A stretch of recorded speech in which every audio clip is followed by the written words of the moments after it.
I want to join our colleague, the chair of our subcommittee, number 3 on resources and transportation, in expressing our concerns about the lack of investment in housing. And let me also start by thanking this budget committee and our chair and the work of all of us here on this. As our colleague from Santa Monica just alluded to, the fact of the matter is we had prioritized $400 million as a new and additional investment in housing. That was something that was prioritized by this budget committee, by our speaker, by the Assembly. That was not included in the conference committee process. In the midst of the worst housing crisis in the history of our state in recent times.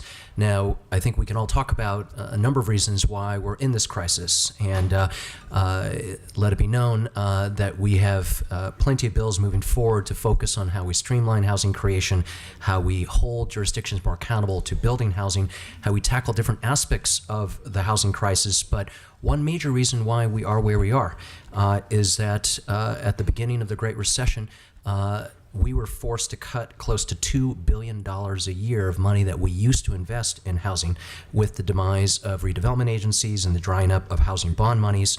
And that is a reason why at this moment we have the highest poverty rate in the country when you include housing costs, why we have 1.7 million California families that lack access to affordable housing. And the idea that we weren't able to find $400 million to start making a down payment on addressing this crisis was extremely disappointing.